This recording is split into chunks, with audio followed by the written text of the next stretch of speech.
John here from LearningGuitarNow.com, and in this podcast, I want to show you how to play a 12-bar shuffle blues, a little Clapton influence, a little bit of Freddie King, a little bit of my own style.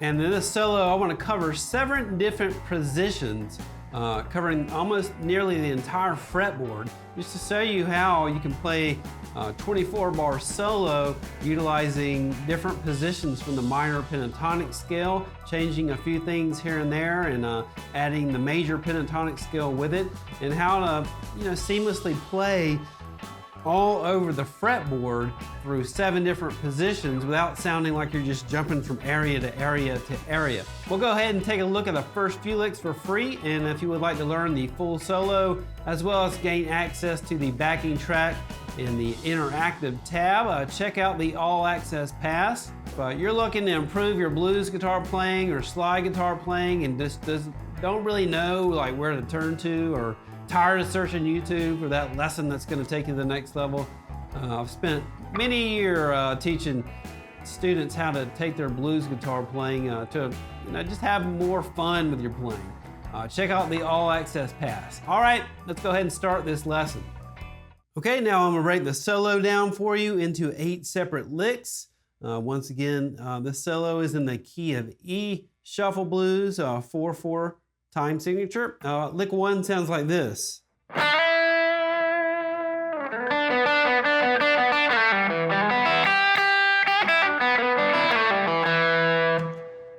Okay, so that is lick number 1, and what is happening with lick number 1, we're starting on the 1 chord, the E chord, so that's what we're playing over. This is the second minor pentatonic position that I'm sliding into, key of E. So I'm applying just a slight rake here, and then adding some vibrato, 3 to 5. That's your root note, 5th fret on the B string here. Then this classic blues move, right before the next bar comes on the end, after the 4 and, so you go 1, 2, 3, 4, and then on the upbeat, sliding into that 4th fret on the G string here, and then you're going to do these 1, 2, 3, 1, 2, 3, 1, 2, 3. Easy way to count this is that 4 happens on the 4 and then we're starting the next bar. So you have these a pattern of 3 notes 3 times. So you got 1, 2, 3, 1, 2, 3, 1, 2, 3. So it sounds like this slow. Slower. You can let them ring out as you want to as well. Sometimes it sounds great just to have the single notes ring out independently of one another.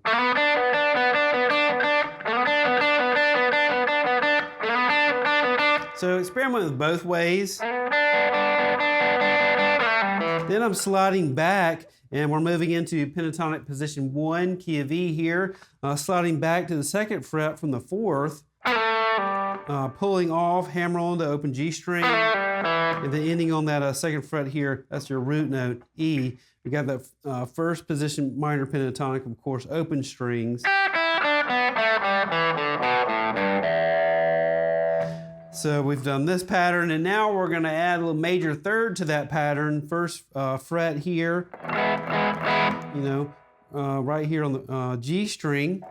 Hammering on to minor 3rd, major 3rd. It's a classic blues move as well. I like to go down, down, up with the pick there. And then I'm hitting twice that 3rd fret bend with my 3rd finger, 3rd fret here on the high E string.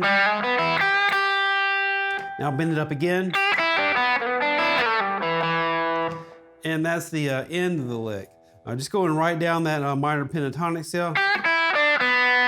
And then sliding in that classic blues move. You should be able to do that in your sleep. That's just a classic blues move in E.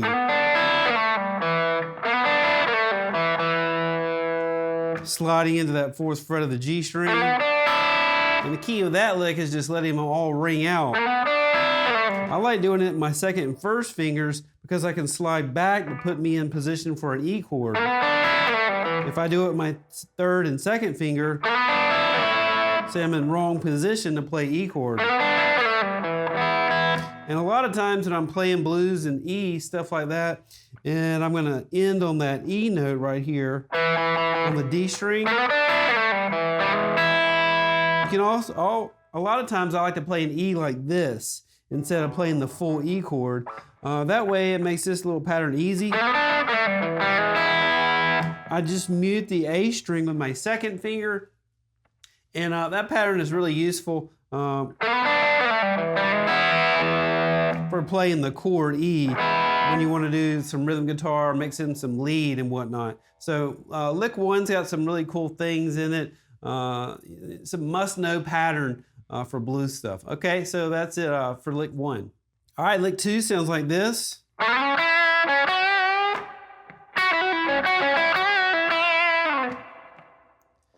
Okay, so that is lick number 2, and lick 2 is really reminiscent of Eric Clapton's style. He does this kind of thing a lot when the 4 chord, we're playing this lick of the 4 chord, the A chord, sliding into position 3 minor pentatonic, but you can also think of this as the B.B. King position as I'm using the major pentatonic notes, you know.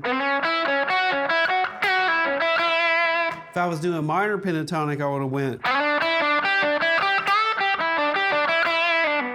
But a lot of times I like to think of everything as like pentatonic position, and then I just add or eliminate notes depending on what chord I'm playing over.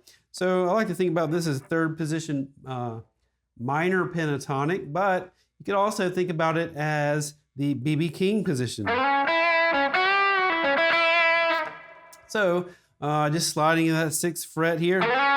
If you want to take notice of why this sounds good of the 4 chord, the first 2 notes taken from the A major chord. That's why a lot of guys play that pattern when the 4 chord happens. Notes from the chord.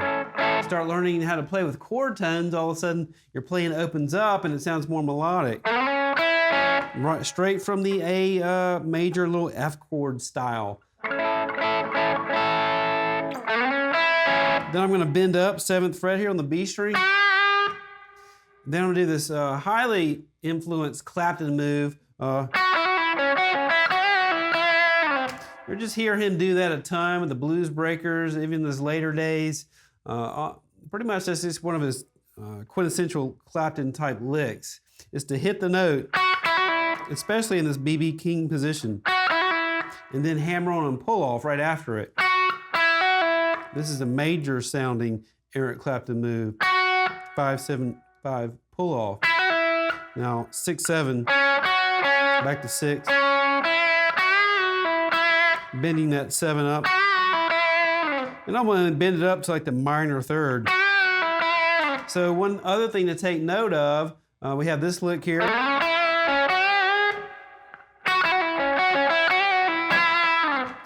That lick, when I'm bending that 7th fret, it sounds cool just to bend it up to that minor 3rd here. If you want to take a different type of look at it, since we're talking about playing over the 4 chord, the A chord, you notice A7 is what's going on really. That note that I'm bending up to is the flat 7 in an A7 chord. So another way to think of this lick is just, I'm playing chord tones over A, all taken from A.